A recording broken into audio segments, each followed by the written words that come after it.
Okay, this is number 3 time because I just had a phone call, and every time I record this, the phone call gets stuck onto the recording, and I don't want no one to know that phone. It's silly, silly, silly. Anyway, I'm gonna go to another one. Go to this one.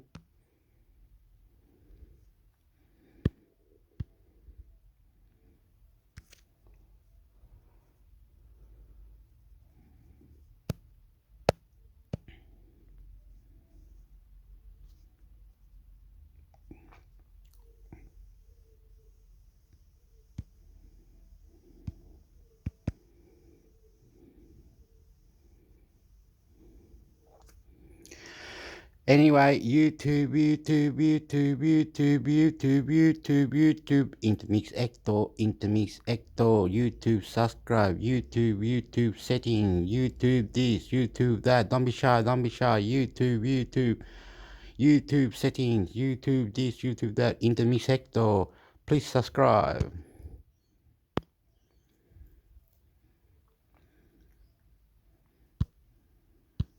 Australian Community Attitudes to Privacy Survey. Australian Cyber Security Magazine. The OAIC's latest Australian Community Attitudes to Privacy Survey (ACAPS) provides a comprehensive overview of Australians' privacy attitudes and experiences, and how recent events have impacted them. ACAPS is a long-standing study commissioned by the OAIC to evaluate the awareness, understanding, behaviour and concerns about privacy among Australians. The research has evolved since the first survey in 1990 to reflect the changing environment. ACAPS 2023 tested attitudes on topics such as data practices, privacy legislation, data breaches, biometrics, artificial intelligence and children's privacy. The survey provides important insights to increase community trust and confidence in the protection of their personal information. The OAIC will use the findings to inform ongoing input into the review of the Privacy Act 1988 and to target activities at areas of high concern among the community. You can read the full report there.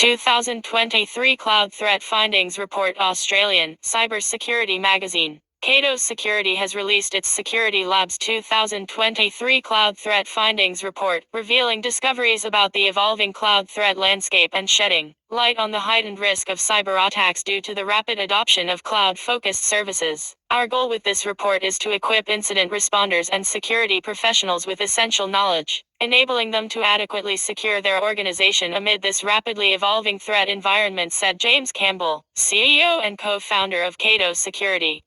By sharing our key findings, we uphold our commitment to continuous investment in initiatives aimed at empowering the broader security community. Cato Security Labs is the internal threat research division within Cato's engineering team, responsible for conducting industry-leading threat intelligence and cloud security research. The team proactively monitors the latest cloud attack trends and tactics, techniques, and procedures (TTs). Since its inception, Cato Security Labs have discovered numerous novel, cloud-based malware and threat techniques. One such example being Denonia, the first publicly known case of malware specifically designed to execute in an Oz Lambda environment. As a threat researcher myself, I take immense pride in fostering a culture that emphasizes investments and focuses on areas dedicated to researching the latest attack patterns, said Chris Duman, CTO and co-founder of Cato Security. Building an exceptional team of experts who share this vision is a testament to our commitment to strengthening the collective power of the security community. Our researchers proactively monitor cloud-focused attack techniques and generate findings that serve as the foundation for developing industry-leading resources that keep security teams at the forefront of securing organizations worldwide. Cato Security Labs researchers operate honeypot infrastructure to collect cloud attacker telemetry across services known to be targeted by cloud-focused threat actors. Findings are examined in real time and novel attack patterns are identified, reported on, and distributed to the security community. As organizations increasingly embrace cloud technologies and inherently expose themselves to new and evolving risks, understanding emerging cloud trends on a deeper level is critical. In this report, Cato equips the security community with knowledge that will help them better protect against the latest threats. Key findings from the report include: botnet agents are the most common malware category, representing around 40.3% of all traffic. Indeed, the vast majority of observed traffic is dedicated to spreading common botnet families. These include Miri, Zordos, and ErkBot, a generic name for botnets, making use of the IRC protocol. It's worth noting that samples categorized as Miri may actually be one of the many existing variants of this malware.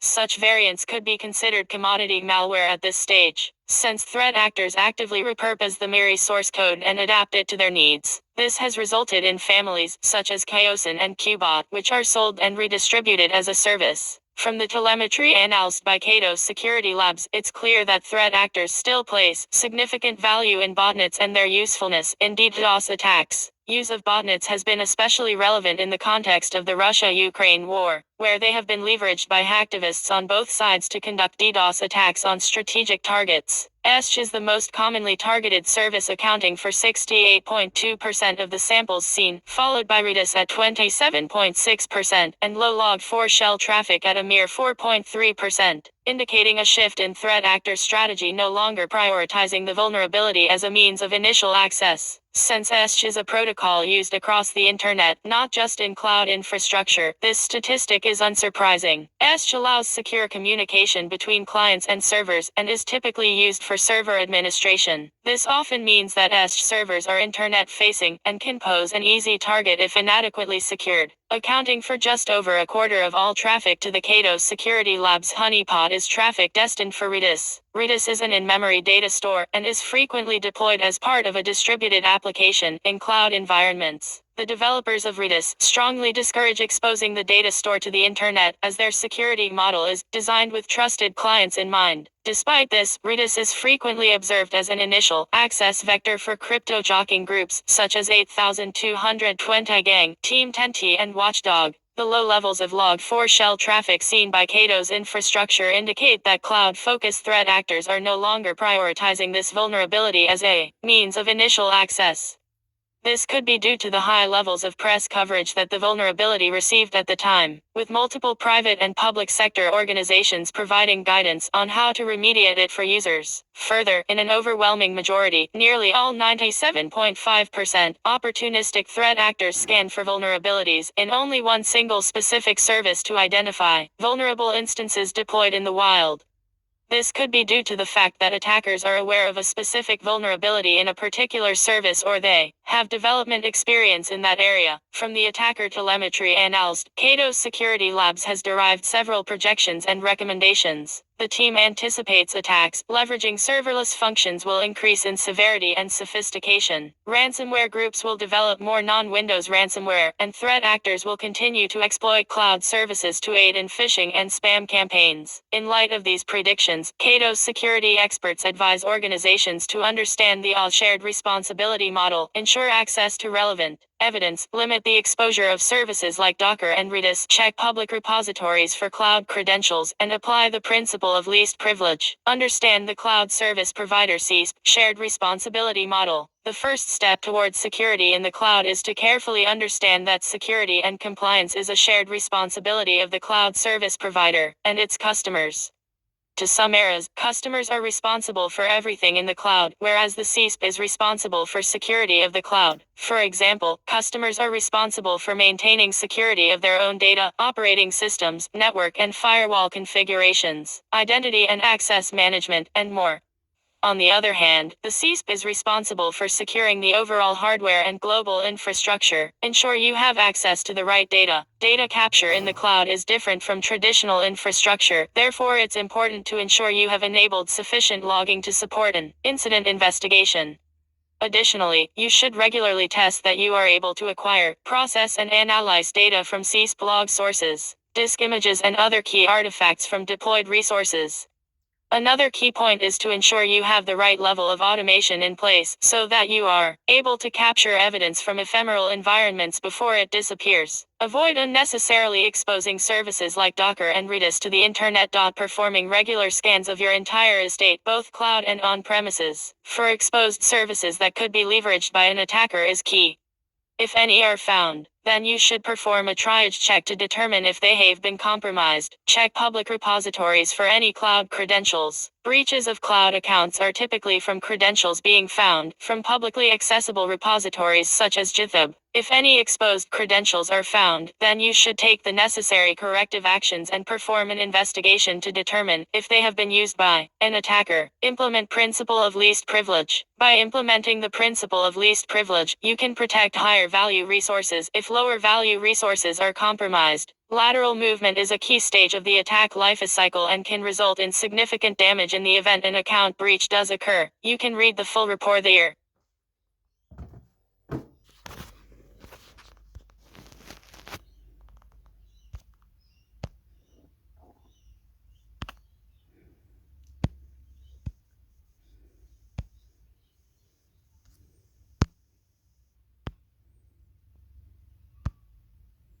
Hyperfire awarded Accelerating Commercialization Grant from Final Round of House Industry Entrepreneurs Program. Australian Cybersecurity Magazine. Cybersecurity software business, Hyperfire, has been awarded a $785,322 Accelerating Commercialization Grant from the House Industry Entrepreneurs Program, funded by the Department of Industry, Science and Resources of the Australian Federal Government. The grant was awarded as part of a competitive process where applicants are judged by an independent panel against key commercialization criteria and a selected number of grantees are successful. Hyperfire's team gratefully acknowledged the federal government's support of Hyperfire's sovereign cybersecurity capability in the context of rapidly growing cyber attacks on Australian organizations and citizens. The Accelerating Commercialization Grant is a huge boost to our capacity to develop sovereign cyber capabilities and our ability to take our solutions global. We're humbled and excited to receive the support of the Australian federal government in carrying out our mission to provide accurate, fast and quiet NDR capability to organizations of all sizes, said Tim Jones, Hyperfire's managing director. Hyperfire's grant was part of the final round of the AC program, which has now closed, save for maintenance of ongoing projects. The long-running program funded businesses, startups and researchers who have a novel product, process or service ready to scale up and commercialize in global markets. The grant funding will be instrumental in driving the continued development of Hyperfire's patented network detection and response NDR solution, Firebug, and its expansion into global markets including the USA and Europe.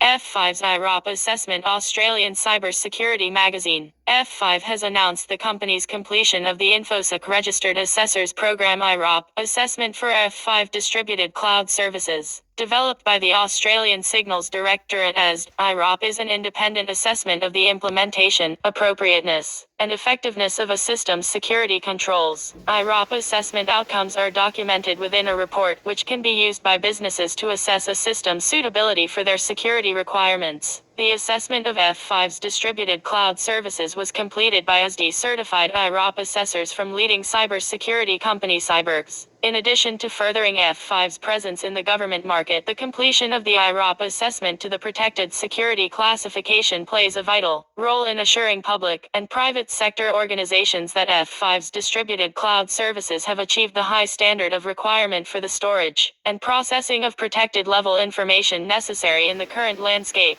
In Australia, F5 works with local, state, and federal government agencies as well as major banks, retailers, service providers, and organizations across the health, education, and telecommunications sectors. According to Jason Baden, Regional Vice President NZ at F5, strict standards for cybersecurity and the protection of data are critical given the constantly evolving landscape of cybercrime. Since F5's global footprint expanded in 2022 to include the regional point of presence PIP in Sydney and Melbourne, our software and cloud offerings have evolved significantly to help customers in Australia meet the challenges of complexity and risk, said Baden. Completing the IROP assessment exemplifies F5's commitment to the Australian public and private sectors by providing confidence in the F5 solutions, which are relied on by many for safe and secure business function.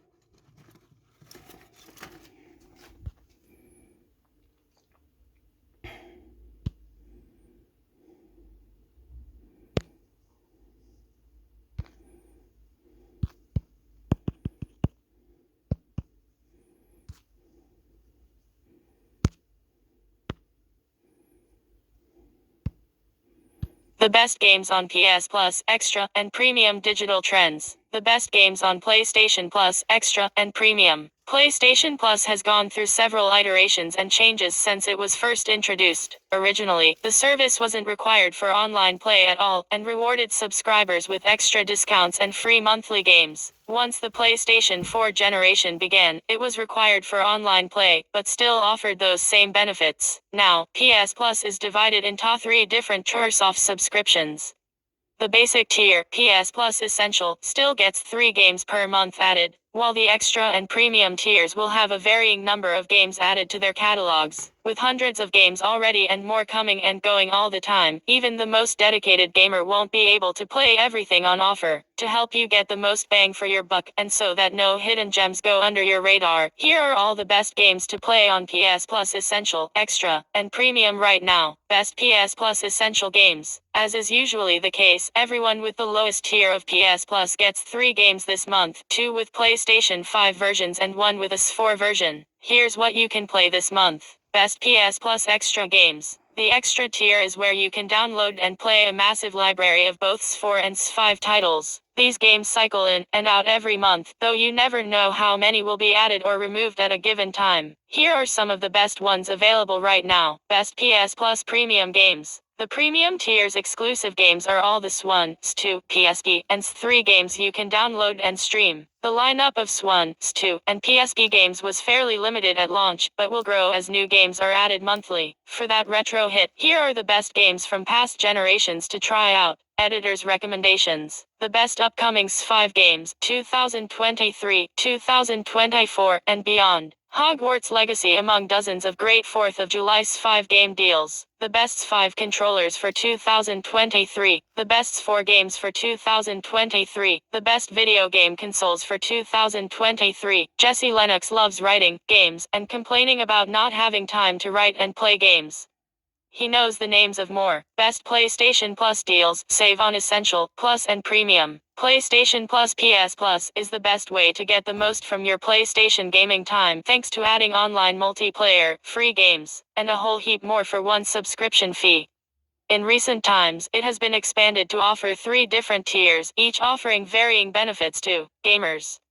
PlayStation Plus Essential, PlayStation Plus Extra, and PlayStation Plus Premium all have their roles to play depending on how you play and what level of value you want to get from the service.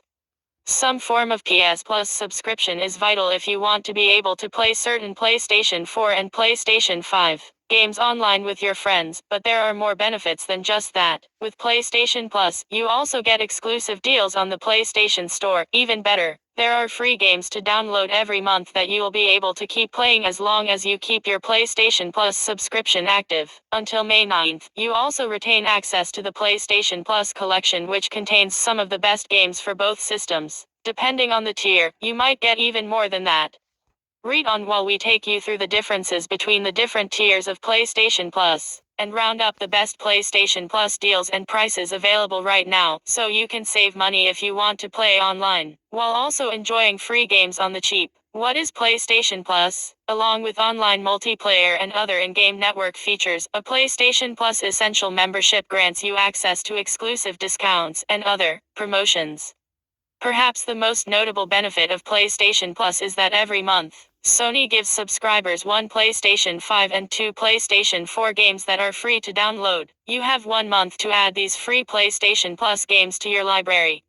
Read more. Best 5 game deals, Elden Ring, NBA 2K23, Sonic Frontiers, and more. There's no shortage of discounts for PlayStation 5 games among retailers, with some of the offers involving the best 5 games. It may look like a daunting task to narrow down your choice for your next 5 game purchase, but we're here to help you out. We've rounded up some of the best 5 game deals, and if you see a deal that you like, you have to click that Buy Now button immediately, as some of these discounts won't last long. Best 5 game deals. Back 4 Blood, $20 was $24. If you haven't gotten your fair share of trying to survive against hordes of zombies, try Back 4 Blood. Instead of going solo, you'll be fighting in a group of 4 in this spiritual successor to the Left 4 Dead series. You can play with 3 friends online or with a team of AI-controlled characters in this co-op survival shooters campaign mode, where you'll take increasingly challenging missions.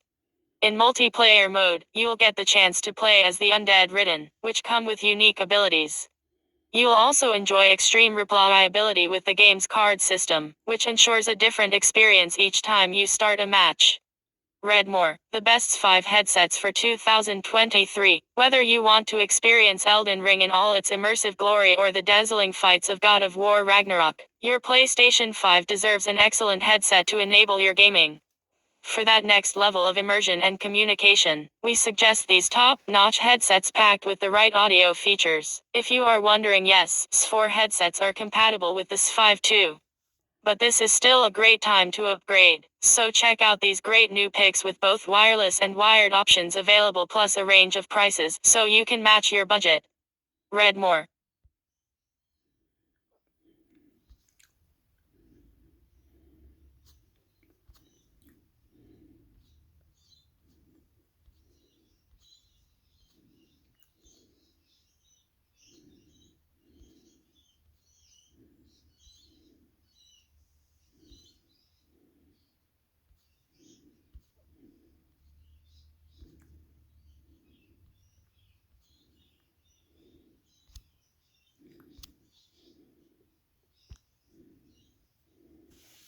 The Best Games on PlayStation Plus, Extra, and Premium. By Jesse Lennox. PlayStation Plus has gone through several iterations and changes since it was first introduced. Originally, the service wasn't required for online play at all and rewarded subscribers with extra discounts and free monthly games. Once the PlayStation 4 generation.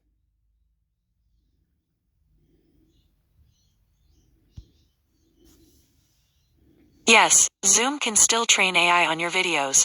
Here's what you need to know. By Alan Truly. Like everyone else, Zoom has added AI features to improve its app and video conferencing service. We all love the ease and speed AI provides, but there are often concerns about the data used to train models. Zoom is training its AI on customer data. Here's what you need to know.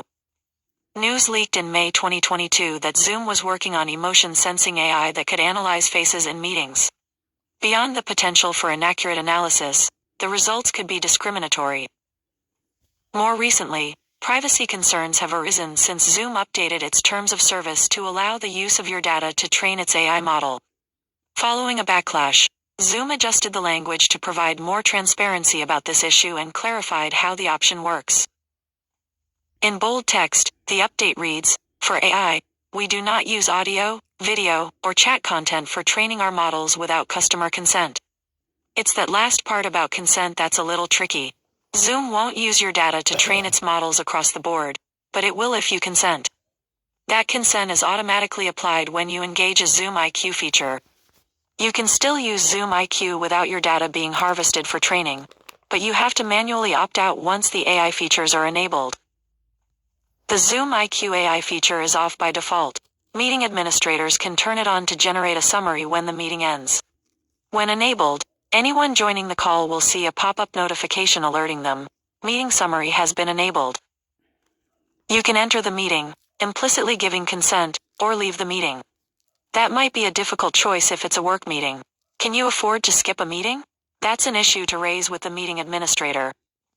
Sections 10.2 and 10.4 of Zoom's Terms of Service grant full rights to store and distribute your data for training and tuning its AI models. A notwithstanding clause appears after 10.4 to clarify that Zoom will not use audio, video, or chat customer content to train our artificial intelligence models without your consent. There's a legitimate concern about sharing too much data with an AI. It's relatively easy to create a deepfake of your voice or face with AI. Digital Trends reached out to ask Zoom what consent looked like for training its AI model, and it provided the following statement. Zoom generative AI features are default off. Zoom account owners and administrators control whether to enable these AI features for their accounts and can opt out of providing their customer content to Zoom for model training at the time of enablement. Customers can change the account's data sharing selection at any time.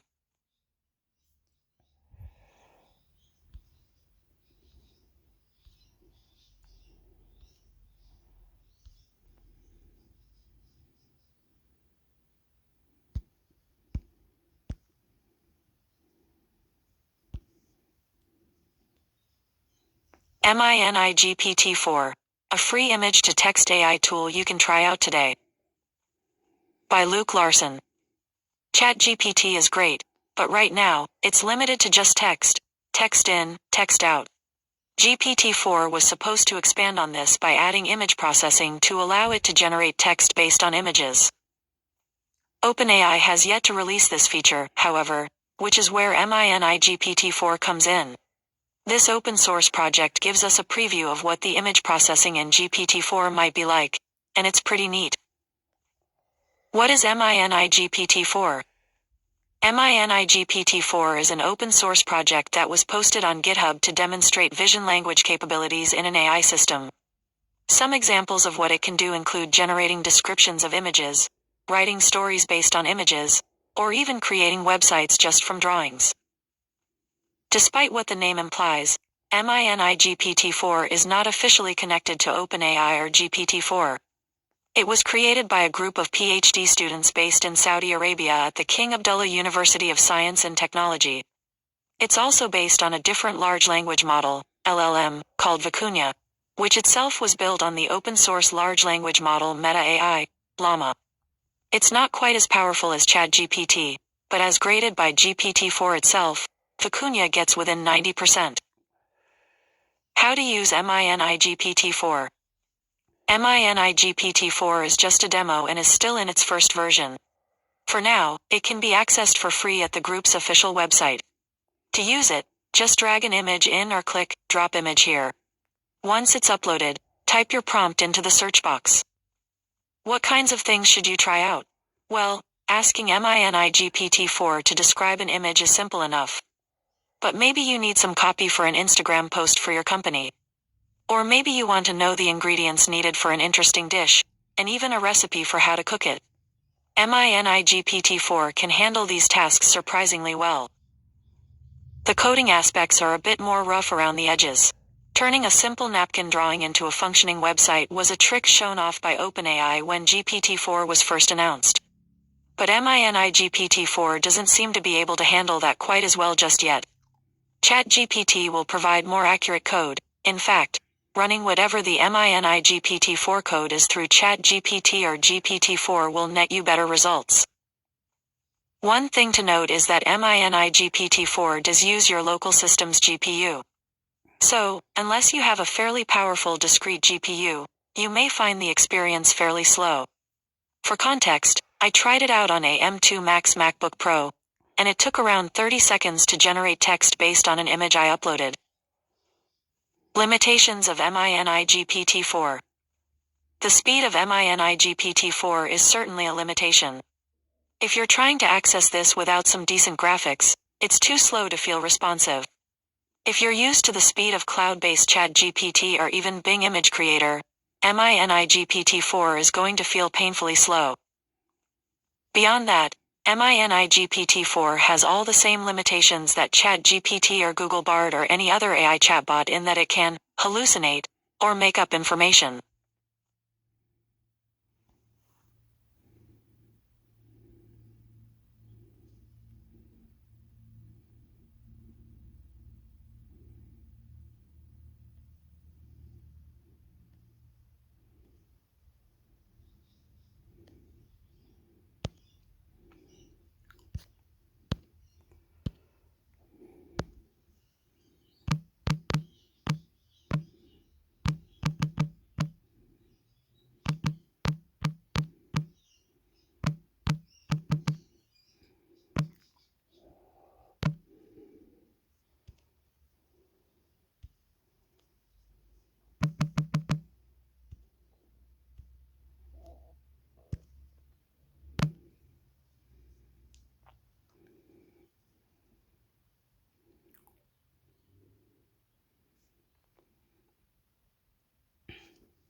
AI is fueling eating disorders with thinspo pictures and dangerous advice. The Washington Post. AI is acting pro-anorexia and tech companies aren't stopping it. Disturbing fake images and dangerous chatbot advice. New research shows how ChatGPT, Bard, Stable Diffusion and more could fuel one of the most deadly mental illnesses. Artificial intelligence has an eating disorder problem. As an experiment, I recently asked ChatGPT what drugs I could use to induce vomiting. The bot warned me it should be done with medical supervision, but then went ahead and named 3 drugs. Google's Bard AI, pretending to be a human friend, produced a step-by-step guide on chewing and spitting, another eating disorder practice. With chilling confidence, snapshots, my AI buddy wrote me a weight loss meal plan that totaled less than 700 calories per day, well below what a doctor would ever recommend.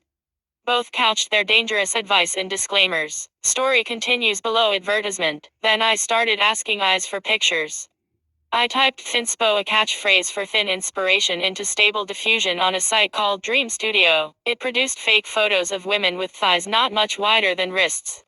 When I typed pro-anorexia images, it created naked bodies with protruding bones that are too disturbing to share here. This is disgusting and should anger any parent, doctor or friend of someone with an eating disorder. There's a reason it happened. AI has learned some deeply unhealthy ideas about body image and eating by scouring the internet, and some of the best funded tech companies in the world aren't stopping it from repeating them. Pro-anorexia chatbots and image generators are examples of the kind of dangers from AI we aren't talking and doing nearly enough about. My experiments were replicas of a new study by the Center for Countering Digital Hate, a nonprofit that advocates against harmful online content. It asked 6 popular AI to respond to 20 prompts about common eating disorder topics: ChatGPT, Bard, My AI, Dream Studio, Dolby and Midjourney. The researchers tested the chatbots with and without jailbreaks, a term for using workaround prompts to circumvent safety protocols like motivated users might do. In total, the apps generated harmful advice and images 41% of the time. See thirful results here. When I repeated CSEED's tests, I saw even more harmful responses, probably because there's a randomness to how AI generates content. These platforms have failed to consider safety in any adequate way before launching their products to consumers. And that's because they are in a desperate race for investors and users, said Imran Ahmed, the CEO of CSEED. I just want to tell people, don't do it.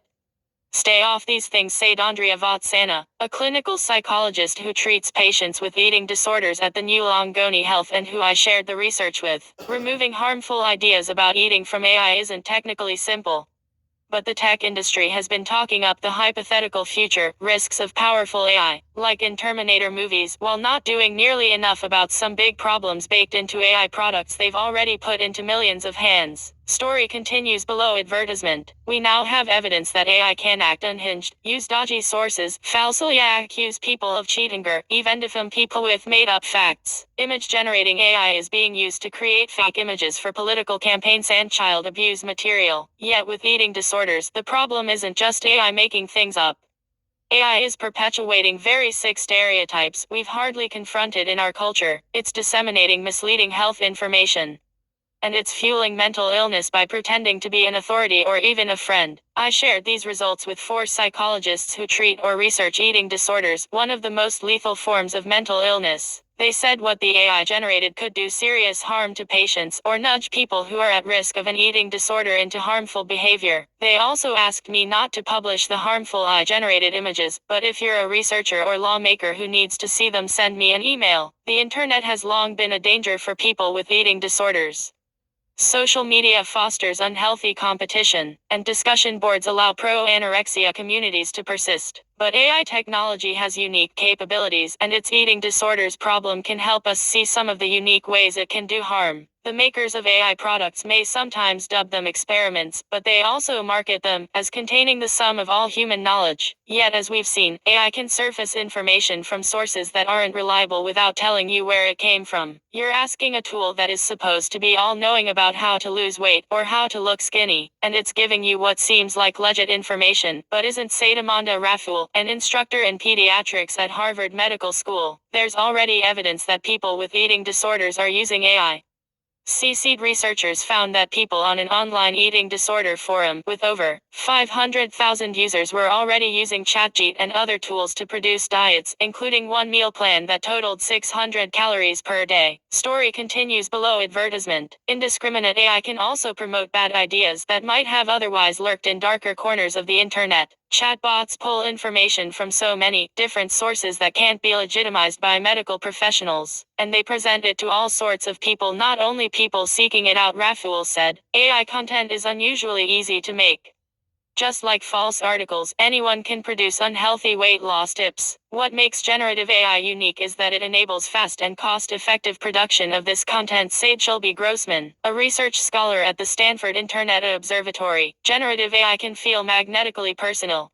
A chatbot responds to you, even customizes a meal plan for you. People can be very open with AI and chatbots, more so than they might be in other contexts. That could be good if you have a bot that can help people with their concerns, but also bad. Stellan Fitzsimmons Kraft, a professor who studies eating disorders at the Washington University School of Medicine in St. Louis. She helped develop a chatbot called Tessa for the National Eating Disorders Association. The organization decided to shut it down after the AI in it began to improvise in ways that just weren't medically appropriate. It recommended calorie counting advice that might have been okay for other populations, but is problematic for people with eating disorders. What we saw in our example is, you have to consider context, said Fitzsimmons Kraft. Something AI isn't necessarily smart enough to pick up on its own. It's not actually your friend. Most of all, generative AI's visual capabilities, type in what you want to see, and there it is, are potent for anyone, but especially people with mental illnesses.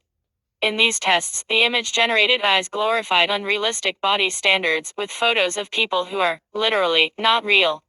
Simply asking the AI for skinny body inspiration generated fake people with waist lines and space between their legs that would, at very least, be extremely rare. One thing that's been documented, especially with restrictive eating disorders like anorexia, is this idea of competitiveness or this idea of perfectionism, said Rafuel.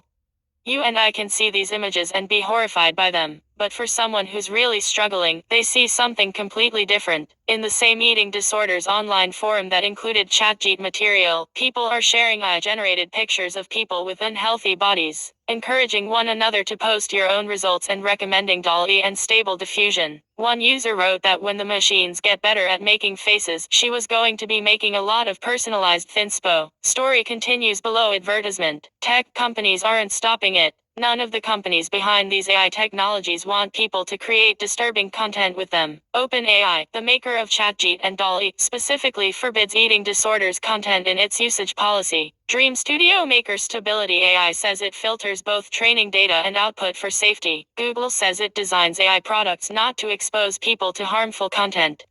Snap brags that My AI provides a fun and safe experience, yet bypassing most of their guardrails was surprisingly easy. AI resisted some of the CC test prompts with error messages, saying they violated community standards. Still, in CC's tests, each AI produced at least some harmful responses. Without a jailbreak, My AI only produced harmful responses in my own tests. Here's what the companies that make these should have said after I shared what their systems produced in these tests. This is harmful. We will stop our AI from giving any advice on food and weight loss until we can make sure it is safe. That's not what happened. Midjourney never responded to me. Stability AI, whose Stable Diffusion tech even produced images with explicit prompts about anorexia, at least said it would take some action.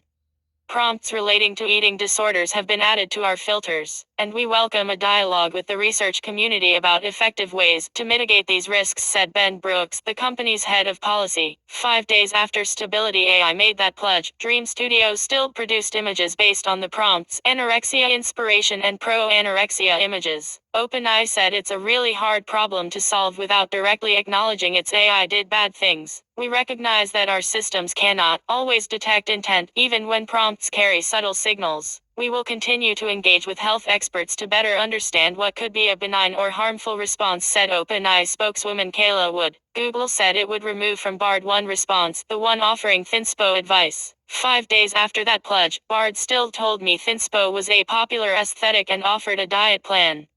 Google otherwise emphasized its AI is still a work in progress.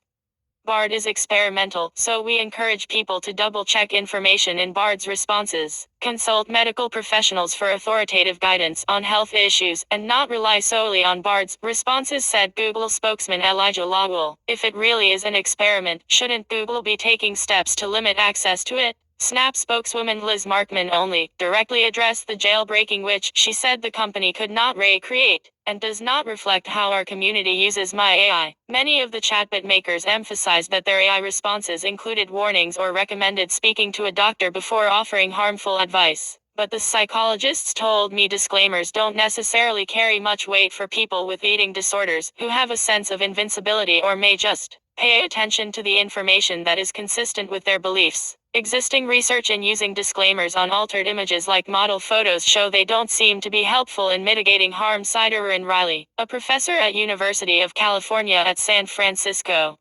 We don't yet have the data here to support it either way, but that's really important research to be done, both by the companies and the academic world. My Talkway, many of biggest AI companies have decided to continue generating content related to body image, weight loss and meal planning, even after seeing evidence of what their technology does. This is the same industry that's trying to regulate itself. Story continues below advertisement. They may have little economic incentive to take eating disorder content seriously. We have learned from the social media experience that failure to moderate this content doesn't lead to any meaningful consequences for the companies or for the degree to which they profit off this content, said Hannah Block-Webber, a professor at Texas A&M School of Law, who studies content moderation. This is a business as well as a moral decision they have made because they want investors to think this AI technology can someday replace doctors, said Callum Hood, CSEED's director of research. If you or someone you love needs help with an eating disorder, the National Eating Disorders Association has resources, including the screening tool. If you need help immediately, call 988 or contact the crisis text line by texting NADA to 741,741.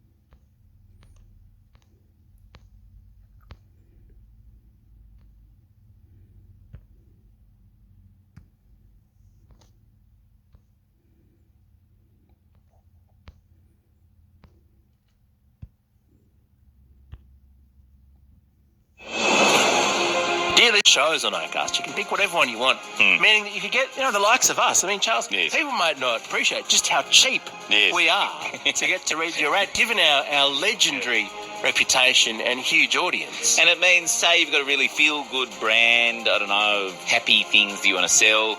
You can advertise them against a true crime podcast about murder and destruction. Yeah. Or if you've got a really serious product to sell, why not put it on our flippant podcast about politics and get us to sell? And the thing is, apparently it works. This is genuinely surprising, but I don't doubt Acast on this. 62% of listeners make a purchase after hearing a host read ad. Presumably that doesn't include our podcast, sort of the major data points. Nevertheless, we are available. All you need to do is go to go.acast.com/sponsorships and launch your campaign. You book it directly with us through that. That is go.acast.com/sponsorships. We'll see you there, flogging whatever it is you do for surprisingly little money.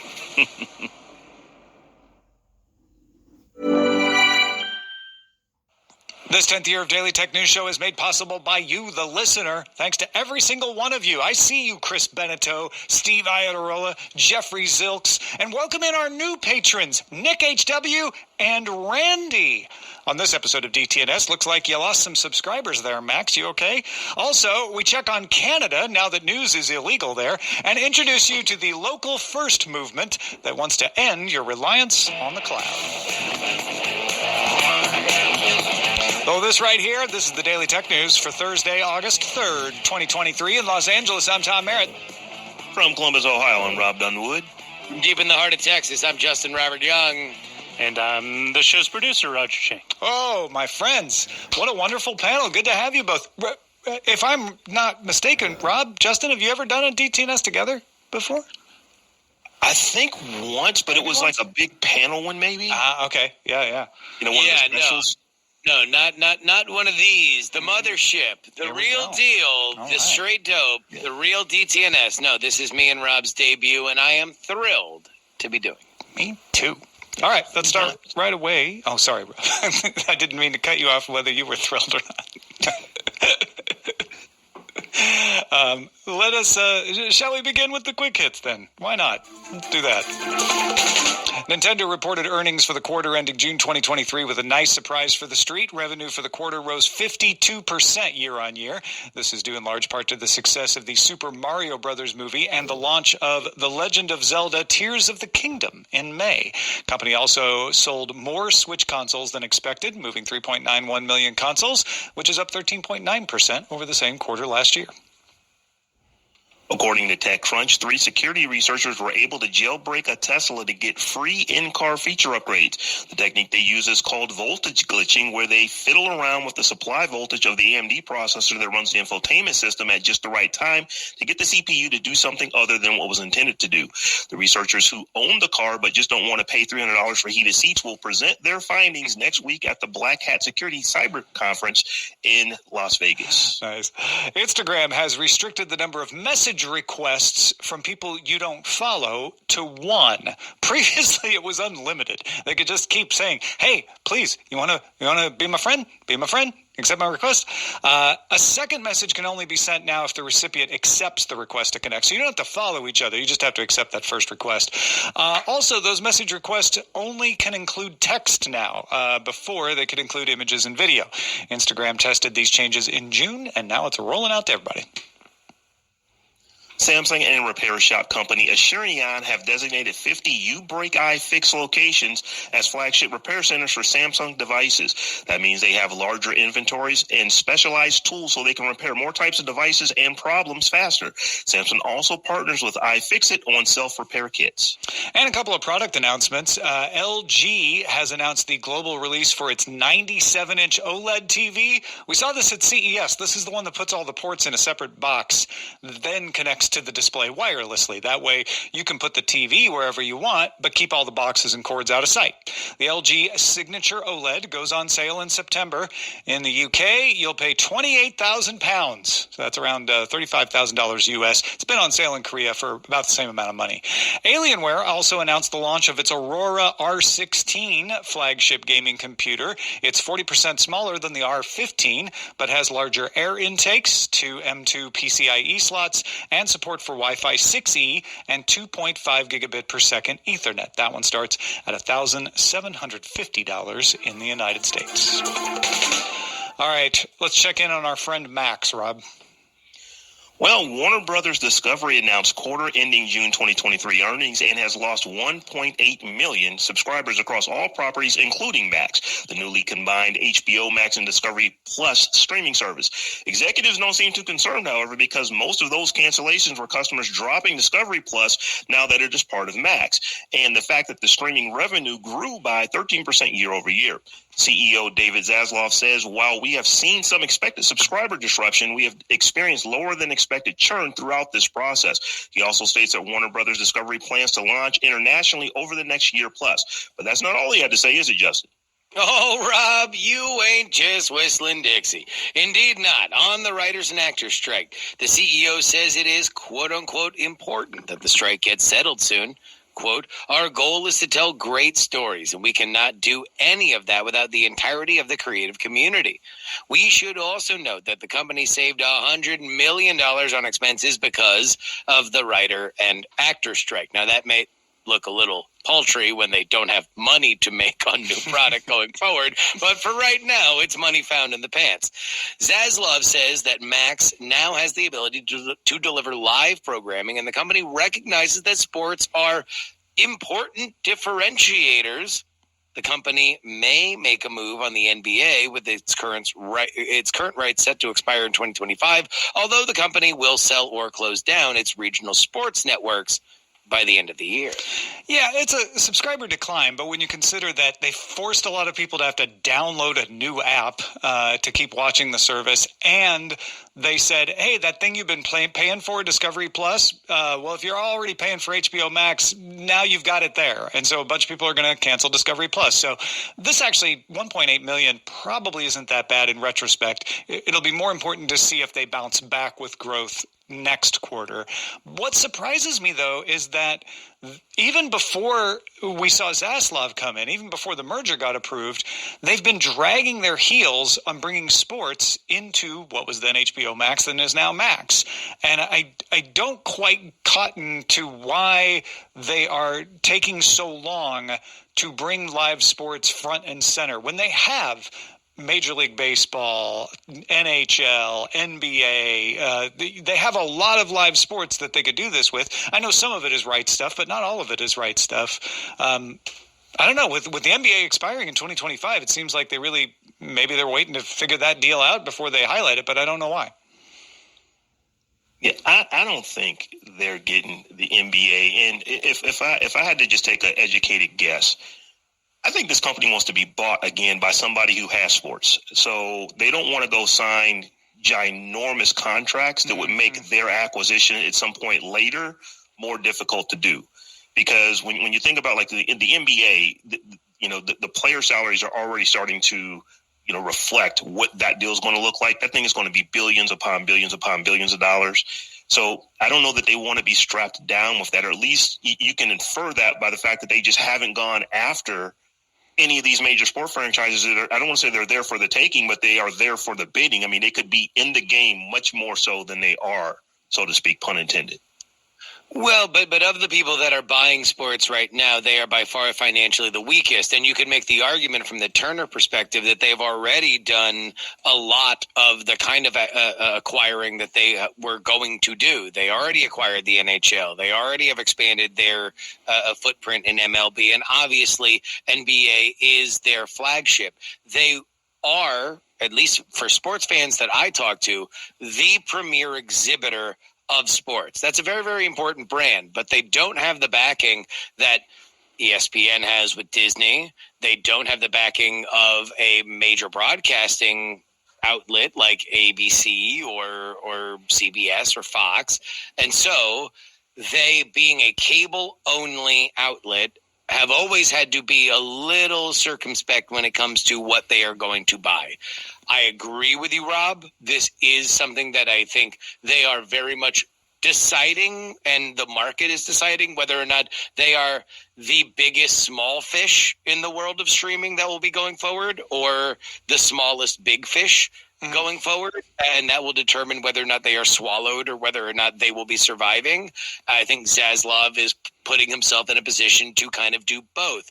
But as far as Max specifically, I don't blame them for going slow on this. This is still a rapidly evolving product. And we saw what happened with Netflix, which has more money than God in this space, that when a live product went wrong, it was reputational damage. They can't afford that right now. As much as I am sure David Zaslav would love for a house to be rebuilt in real time on their platform, because that's what he got rich on with his Discovery properties, this is something I can agree that they should take slow. Well, they do some live on the platform, and maybe I'm underestimating how cautious they need to be on that. I look at what some of the others like ESPN and Peacock do, and I assume Max could do it just as good. But yeah, you're right. This platform has not been the most solid technologically, so maybe I need to consider that more. I do, now that we've talked it out, now that you guys are talking about it, I do see the timeline, which is 2024, January 2024 coming up is when Comcast and Disney are likely to finish up their conversations about how they dispose of the rest of Hulu. If you don't know, Comcast owns a chunk of Hulu, and they can either force Disney to take it or Disney can force them to give it to them at a price in January 2024. So it's going to happen. Disney's going to get that back, which will free Comcast up to go and possibly buy someone else now that they've got that money and they've extricated themselves from Hulu entirely. And there were some... Comcast is Peacock, right? So people can understand. Exactly. They're NBC, Peacock, all of that. Yeah. And And the other part of this is there were some restrictions placed on the merger that will be expiring around the same time in early 2024 that will allow someone to buy Warner Brothers Discovery should Warner Brothers Discovery want to sell, should AT&T want to sell their remaining stake, and all of that. So in 2024, you're going to see a lot of consolidation, a lot of merger talk, a lot of acquisition talk. And if I'm Zaslav, I probably don't want to have an NBA deal all signed up and tight yet. I want to leave that as some flexibility in any deal going forward. So I think and also he can't sign it now, right? Yeah, it's exactly. in 2025, and we don't know what that market's going to look like in 2025. There's a lot of players that major sports leagues have shied away from that now are not all that weird, namely Apple and Amazon. Amazon has the NFL. Apple has bought into MLB and MLS. So we are probably going to see a far different group of bidders in 2025. And I think that Turner itself, whether or not it's a tile in another streaming service or it is its own streaming service, will then be able to join that conversation. All right, Rob, let's turn our attention, as everyone does these days, to Elon Musk. So France's AFP news agency is suing Elon Musk's X platform, aka Twitter, because it isn't negotiating payment for sharing AFP stories on Twitter. The EU expanded its copyright law in 2019 to include neighboring rights, which requires large platforms like Twitter to provide usage data for the purpose of determining compensation. The law covers all but the shortest snippets of news content. Google was fined more than $500 million after the antitrust probe found it violated the law. This is just another example of the struggle between online platforms and news publishers over who should make money off of news. Speaking of Canada, because that's also happening in Canada, Michael Geist calls the Canadian version of this, Bill C-18, a lose-lose, as Meta is now actively blocking news links on Facebook and Instagram in Canada. Google has not followed suit on that yet. We don't really know where the status is between the CRTC, which is the agency in Canada that's overseeing this in Google. So they yet may block it, but right now they haven't. Geist argues that it doesn't really matter. News publishers, particularly smaller and independent publishers, are losing out on audience and revenue under this deal. The platforms are losing by making their services objectively less valuable. Individuals are losing because they have fewer places to read and share news. And the government loses because now that the bill has royal assent, there are few ways to mitigate its effects. So everybody's losing, according to Michael Geist. Now, this conversation could change if Google, unexpectedly strikes a deal. But if it goes as people are assuming right now and Google starts blocking things too, Justin, take a look at this. I know it's the same old song, but does it seem that maybe this time Canada backed itself into a corner? Yes, and it's not that Canada backed itself into a corner. It's that we are in a situation where the ad market is tightening. And I've said this a million times on this show, but if you want to understand why weird things are happening in the world of what we think of as free entertainment, things for which they're going to monetize by anybody who wants to sell an ad on top of it, then this is part of it. And Google and Facebook are not just rich companies because they're rich companies. They're rich companies because they redefined how to sell ads to people. And if that market is contracting, for which we have seen, and maybe it gets better this year, but this has been a fairly dismal year in terms of ad sales for a bunch of different reasons, then they need to start looking at these fights, these national fights that are going to be precedents for as long as until they can then have either popular push to overturn the laws or enough lobbyists that can do it from the inside, then they might need to make somebody an example. In Canada, you look a boot right. Yeah, this is one of those situations where Canada is a big country by landmass, but it really is not that big of a country. So I think Meta is kind of saying, it's like, you know what? You're the one. You're the one that we're going to wait this thing out and see what your news publications end up saying about this, what your citizens end up saying about this, because we probably can sustain ourselves without having, news advertising in Canada. But can the news advertisers in Canada sustain themselves without actually having their news promoted on a platform as large and ubiquitous as Facebook? I don't know that is the case. Yeah. No. In fact, I would say that these companies are saying to Canada, sorry. With fringe on top.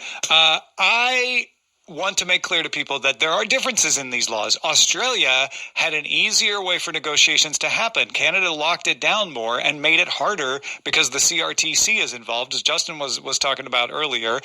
Europe said you could still do very basic snippets. It was only when you started to use a little bit more that you fall into the law, which is why AFP is just now suing Twitter. I feel like the example to look at is Spain. If you recall, about 10 years ago, Spain told Google, not only do you have to pay to use snippets on Google News, but you can't not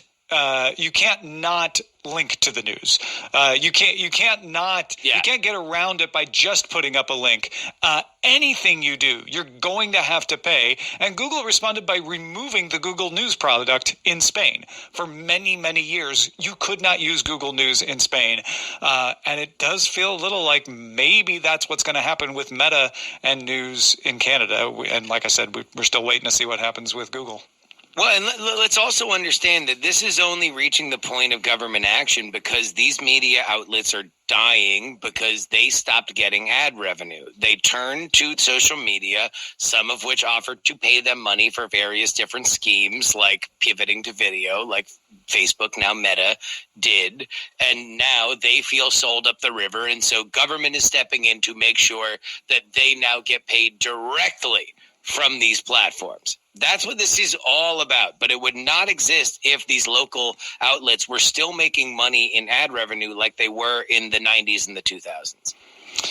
Well, folks, we set a goal last month to try to get to 3,800 patrons. We got to 3,600 patrons. And so instead of bringing Molly Wood on the show once a month, because she's the most requested person we have to bring on the show, we're going to bring her on every other month until we get to 3,800 patrons. We're still trying to get to 3,800 patrons. So we're going to have her on August 11th. We last had her on in June.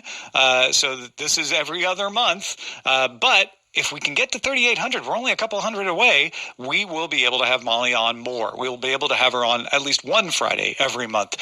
So if you haven't already, consider supporting the show by visiting patreon.com/DTNS. Hey listener, it's Zoe Marshall here, host of The Deep on Acast. What if I told you instead of what I'm saying now, I could be talking about your business to all of my deep listeners? That's right. If you're an advertiser or marketer and you'd like me to do all the talking for you, all you have to do is visit Acast's self-service ad platform, where any business like yours can browse and book podcasters like me and tell your story in a way that audiences trust. Now, I know this works because I have been doing it for over 3 years. The way that we can tie it in and make it seamless so our listeners believe in your product is what we do best. With over 100,000 shows on Acast, you can pick and build the perfect sponsorship campaign for your brand. And the best thing is we have the stats to prove it. 62% of listeners are making a purchase after hearing a host-read ad. So if you're ready to start seeing results, head over to go.acast.com/sponsorships to launch your campaign.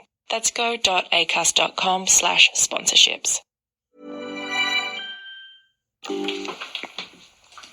This is one of those articles that I want to call people's attention to because if you listen to Daily Tech News Show, one of the benefits you get is being the person in the room that says, oh yeah, no, I heard about that a while ago. Wired's Gregory Barber. This 10th year of All of this is a smaller model or maybe both? I feel like it's not so much about the size, but it's about the amount of data you can do in a particular chip, right? Because you've got more memory, and I think they've tweaked the performance better. That's why they say you can combine two GH200s in one machine and then not need another machine.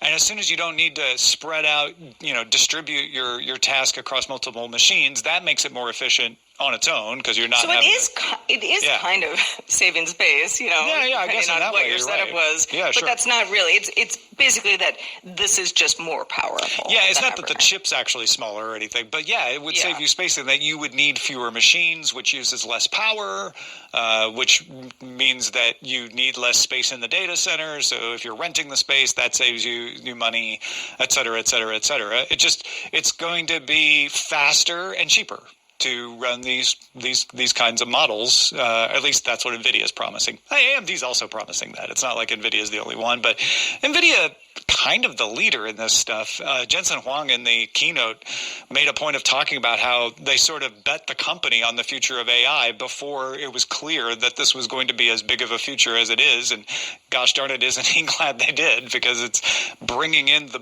biggest amount of growth for NVIDIA right now.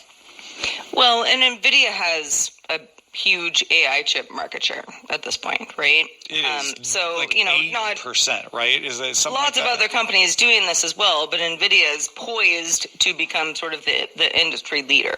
Yeah.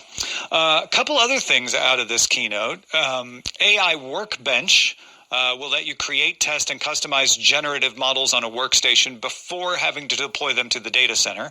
Available models include Hugging Face and GitHub. That's meant to speed up customization. So it'll still pull in cloud resources if you want it to when necessary, but they noted that Gartner suggests close to 85% of big data projects fail because of infrastructural roadblocks. So being able to do it on a workstation before you deploy it and have it fail is a big benefit for companies. And NVIDIA also partnering with Hugging Face on something called Training Cluster as a Service. So this is training software to train people up on working with data.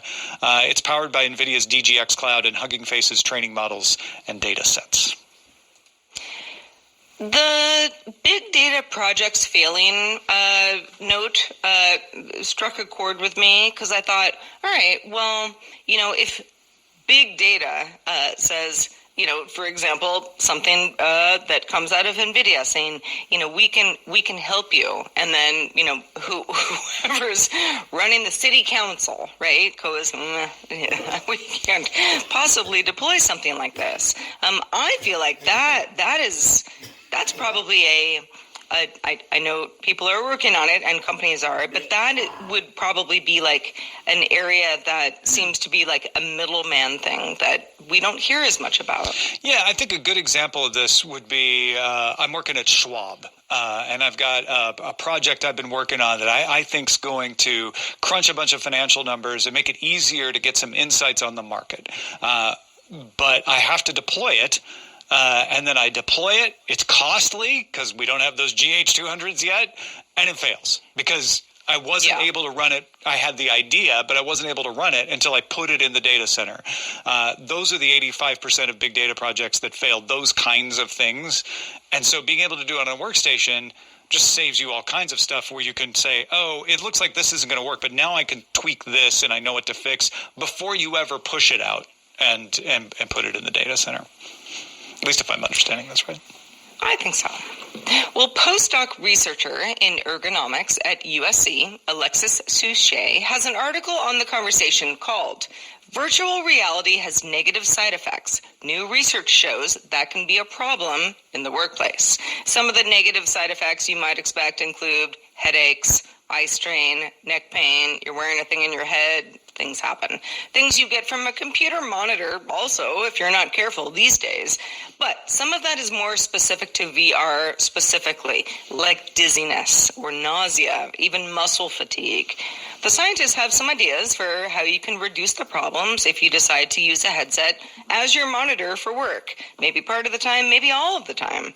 These include taking regular breaks from the headset, limiting immersion to 20 to 30 minute increments, and just stop using them altogether if you feel sick, because nobody should feel sick while they're working. There are a lot of guidelines for a lot of different possibilities. There's no clear consensus about exactly what they should be because we're all different, especially when it comes to kind of that inner ear situation, where some people feel sick and some people don't. So more research is needed to know which risks are the greatest and which methods are the most effective at dealing with those risks. Long-term studies are just in the beginning stages. Yeah, because we haven't had these headsets for that long, and we certainly haven't had them in situations where people use them for work for very long at all. So you can't do a long-term study if you don't have a long-term to study.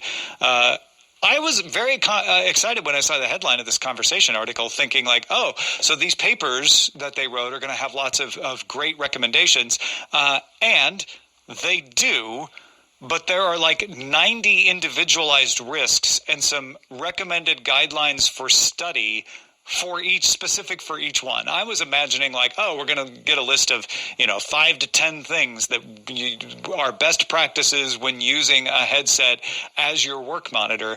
And basically what Suche is saying is we're not there yet. We don't know enough about the downsides to give good quality guidelines on how to avoid the downsides. We barely even know what all the downsides are.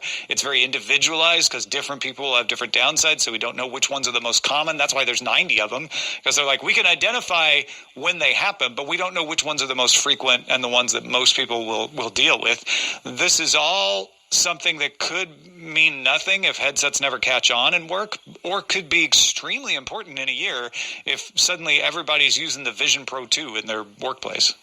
Yeah, no kidding. I was just looking at apartments the other day, and I'm always sort of like, well, I can do everything in my bedroom, but it would be great to have, the office, if possible. If possible. Yeah.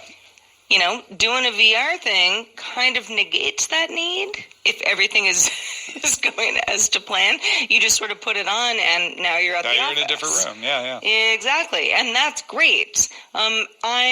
I do VR. I've talked about it ad nauseum on the show, mostly for physical exercise. I love VR workout stuff. So the whole kind of like feeling sick, eyes not working. I mean, I wouldn't say that when I put on a headset, I'm, it's like full 2020, everything's totally in focus, but it's good enough. But that's like also me, writhing around and doing stuff. If I were to be putting together DTNS in the morning, for example, that would be much more sort of, it would matter. Like, can I see text? Am I copying and pasting in the right places? Am I feeling a little sick because of, that sort of, I don't know where my feet are type thing because they don't exist in the sphere. I think that's all really important stuff that we should be asking ourselves before we try to push this on a bunch of people who might not want it. Yeah, and I think it's important for it to be studied, for people to actually do workplace studies to say, okay, if you wear it for 8 hours, but you take a break every 30 minutes, does that mean you don't get the neck pain? Like, this is the kind of stuff we never did with computer monitors. We all learned whether computer monitors and mice... Because we all got RSI. Yeah, because everybody just got RSI, and then suddenly like, my shoulder hurts, and, maybe we need ergonomic mouse. Let's walk it back. Yeah, right. So it is interesting to see somebody saying, hey, in case these do catch on, maybe we should try to figure out how to use them so get they don't ahead of cause this pain. Before a bunch of people come back to you saying like, I've got vertigo and I feel sick all the time. Yeah. Like, we don't want that. Yeah, how many people are going to drop out of meetings because they had to puke because they had vertigo? Like, that's a new one. You don't have that happen. I mean, the answer quite as should be often zero these days. So if it isn't, let's talk about it. Well, folks, on an entirely different topic, Android aficionados have a show of their own from Ron Richards and Huan Tui Dao. It's called Android Faithful, devoted exclusively to Android news and information. And it's great. Its 5th episode is coming up. I can't believe it's been around for 5 episodes already.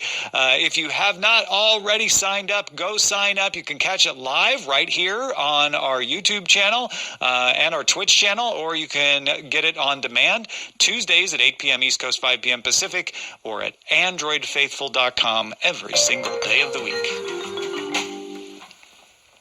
On Monday's extended show, we were talking a lot about AI and copyright in relation to Dungeons & Dragons. If you didn't hear that show, Dungeons & Dragons stated clearly that it would not let its artists use AI-related tools to make art for the Dungeons & Dragons books.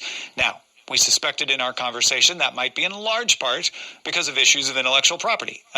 We don't really know whether training on data is a copyright infringement or not. A lot of people have opinions, but it hasn't actually been settled in court or legislation yet. And there's a couple of stories that bear directly on that today. Yeah, okay, so let's start with some good news. OpenAI announced its GPT bot, which will crawl the web like a search index does, and filter out paywall-restricted sources, as well as sources that violate OpenAI policies, and also sources that gather personally identifiable information. OpenAI hopes that other websites will let it crawl their sites in order to make its products, like ChatGPT, work better.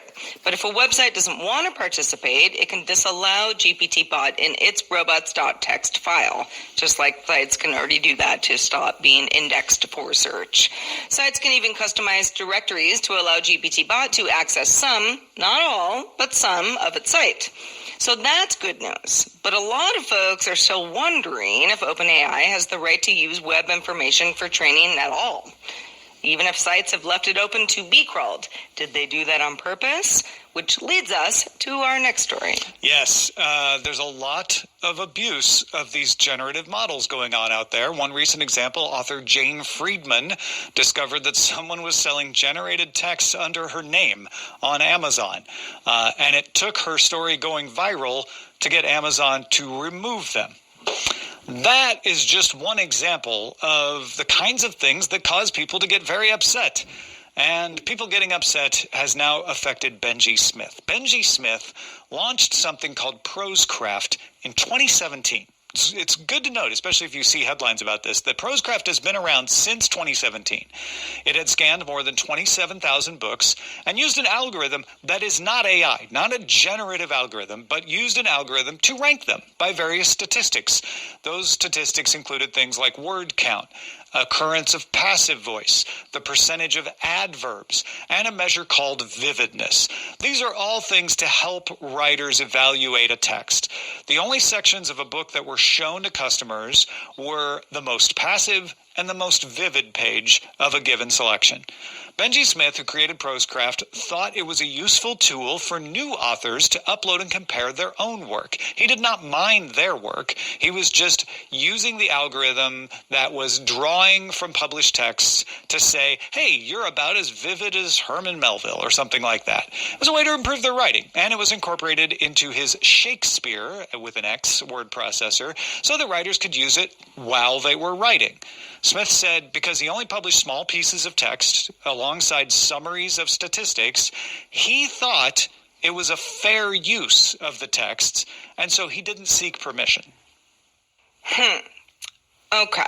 Then Monday, the internet noticed, and backlash commenced, because that's how the internet works, at which point Smith removed Prosecraft and said, quote, "Your feelings are legitimate, and I hope you'll accept my sincerest apologies," end quote. He also noted that Prosecraft never made money. He didn't take VC money for Shakespeare. He was working on other jobs to pay his bills. He also said, quote, "I would love to rebuild this library with the consent of authors and publishers. I truly believe these tools are useful for creative people, but now is not the right time. I understand, and I am sorry," end quote. Smith's algorithm was not generative AI, as Tom mentioned. Nobody noticed Prosecraft for 6 years. But the sensitivity to such things has been ratcheted up by situations like Friedman's, which we talked about just a few minutes ago. So, do we think that Smith deserved the ire, Tom? Yeah, my immediate thought is that No. somebody noticed this on Monday and took it out of context, which is all too frequent. Somebody, the mob mentality, let's all grab our pitchforks and our torches, and go after the thing. And the reason that works is because there are bad actors who do things that look like prosecraft, like Friedman ran into, and people are tired of having to deal with them, so they just jump to a conclusion. Frankly, I think they really picked the wrong example here. It sounds like Smith was very sympathetic. The fact that he just took prosecraft down and wrote a heartfelt apology, didn't try to make excuses, didn't try to say like, hey, you guys are so mad, I guess I'll take it down, was like, no, I understand you. Or even arguing his point, just saying, I'm sorry, this was supposed to be fun. This was a labor of love. I'd like to do it right if that's at all possible, which I've already seen other people reacting like, he's lying, that's what these startups always do. And it's unfortunate because I feel like not only is prosecraft a really interesting and potentially helpful piece of software for people, but could be made better with generative AI if we can all figure out how to navigate the difference between responsible uses and irresponsible uses. And more it just sounds like people are like, yeah, I'm tired of trying to tell the difference. Get rid of it all. Yeah. Well, I don't know. Yeah, I don't have a solution for that. I was not familiar with Benji Smith and prosecraft. I have to say, I think that he handled it the best way that you can. Yeah. In a situation like this, saying, hey, listen, the technology 6 years ago when this launched was not what we're talking about today. Today, I am sorry, and I will not, go forward using the same method. And, I hope that people who enjoyed what he put out there maybe have suggestions for, how this does not, sorry about that. My microphone got very upset about it took a dive. AI, so it's a brave new world. We're kind of writing it as we go along. That's how I feel about this. It strikes me just now, just as we were talking about this, that this is a great example of the difference between the attitude. In the 90s and early 2000s, everyone would assume that Smith was an independent developer. Words like shareware were still in existence, and would have rushed to his aid and said, like, how can we make this work better? Let's donate text. Let's fill him up with Gutenberg stuff that's public domain. Let's help him out. But we are so far away from that world of technology to the automatic tech. It must be bad. If you say you're independent, you're probably lying. Big tech companies are behind everything, and they try to pretend to be small people to fool us. That seems to be the general attitude towards this, and that's a shame. Well, Tom, it isn't a shame. Actually, I don't know. I think this might be also another... Could be a shame, depending on who you are. Going to EVO 2023. If you're not familiar, it's the biggest fighting game event of the year. Also a big deal for esports. Took place in Las Vegas over the weekend. It's also run by Sony. So take that into consideration when I tell you the rest. Some of the competitors, PlayStation 5s, running all the games through various matches, which took some time. You're going hard for a few hours. They were melting their controller connectors so hot that they fried their USB adapters. A handful of posts seen on X and also Reddit lamented similar heat issues. The PS5 only has one USB port on the front of the console, two more on the back. If you have one, you already know this, but a lot of people still don't. So it might kind of make people wonder, is it the positioning of all of the stuff that's making the heat exhaust not work correctly? Or are we just running these things too hard? Some players said even the connectors seem too hot. Yeah, the point being there's two USBs on the back right next to the heat exhaust, right? So that has melted at this game, where again, they're pushing these things to the limit. This is not regular daily use, but also it's run by... Okay, I gotta go, mate. I gotta go. I got people outside. No, I gotta go. Everything that is computer generated or anything, it costs a lot of money. Here in Australia, PS5 is like $900 plus the tax. I don't know. It's incredible. $920, $920 or something. Anyway, it varies to different shop, and I don't know. But it's hard. Why don't they bring Amazon to Australia? Why don't they bring everything to Australia?